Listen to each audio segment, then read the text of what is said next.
Beberapa hari yang lalu, Pak Erlangga, Pak Menko Perekonomian, beliau sempat menyampaikan bahwa pemerintah itu sudah melakukan berbagai, mitigasi Mhm.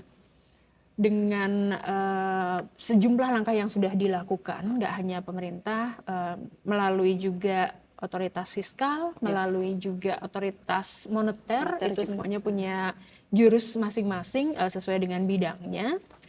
Kata Pak Erlangga sebenarnya kalau kita mau bicara soal potensi resesi, di Indonesia itu masih sangat kecil, hanya Oke. 5%. Jadi tidak seperti pandemi lah Jadi ya. betul,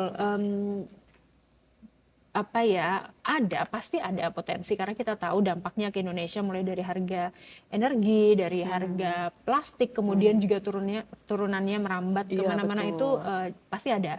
Tetapi kemarin kita juga kebetulan melakukan wawancara eksklusif juga dengan sejumlah narasumber. Kemarin ada Investor Daily Roundtable dengan Pak Erlangga Hartarto, kemudian juga kita ada The Forum, itu ada keynote speech dari Pak Doni Oskaria, kemudian ada diskusi panel sejumlah ekonom muda yang kita bahas seputar apa yang saat ini terjadi di ekonomi, baik ekonomi global maupun ekonomi Indonesia, dan ada sejumlah langkah juga yang kemarin disampaikan oleh Pak Erlangga. Salah satunya adalah LPG itu kan kita tahu naiknya lumayan.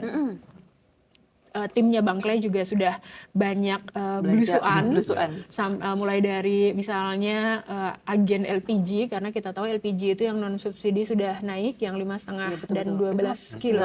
19-18% naiknya. Betul, terus kemudian BBM juga beberapa sudah disesuaikan. Nah, ada beberapa langkah yang diupayakan, semoga itu bisa meminimalisir dampak. Misalnya, kata Pak Erlangga, bea masuk LPG yang khusus industri itu diturunkan dari 5% menjadi 0%. Oke, gratis dong itu ya. Nggak Betul, bayar.